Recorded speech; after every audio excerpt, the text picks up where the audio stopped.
रसूल करीम सल्लल्लाहु अलैहि वसल्लम गुजर रहे थे तो एक शख्स ने बकरी के पहलू पर पैर रखा हुआ था और वो छुरी तेज कर रहा था। यानी बकरी को उसने गिराया हुआ है, लिटाया हुआ है और पहलू पर पैर रखा हुआ है और साथ साथ वो छुरी तेज कर रहा है। तो नबी पाक सल्लल्लाहु अलैहि वसल्लम ने क्या खूबसूरत बात इरशाद फरमाई। हुजूर अलैहिस्सलाम फरमाने लगे, तुम इससे दो मौतें देना चाहते हो, दोहरी तकलीफ में गोया तुम मुब्तला करना चाहते हो, इसके सामने ही तुम छुरियां तेज कर रहे।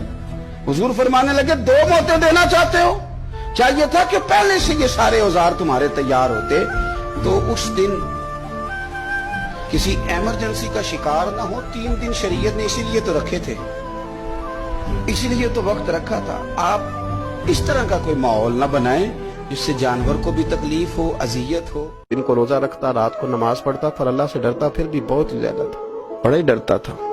मौत का वक्त आया, माँ ही थी बस उसकी, तो माँ से कहने लगा, अम्मा मेरी माँ है, मेरे साथ 3 वादे तो कर।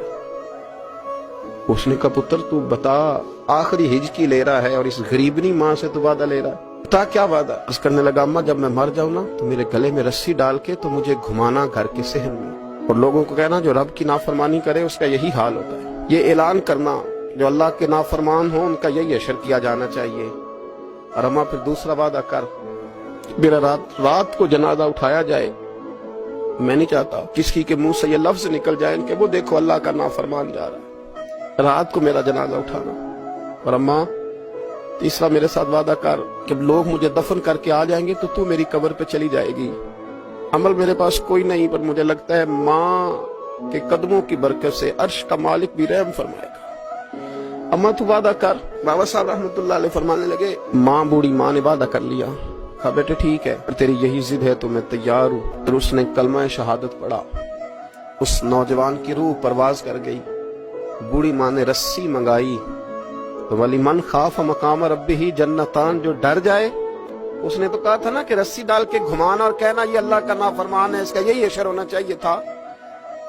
लेकिन जब माँ गले में रस्सी डालने लगी तो घर के हर कोने से आवाज आने लगी, खबरदार ये रब का दोस्त है, अल्लाह के दोस्तों के साथ इस तरह का मामला न किया जाए, इसे छोड़ दिया जाए।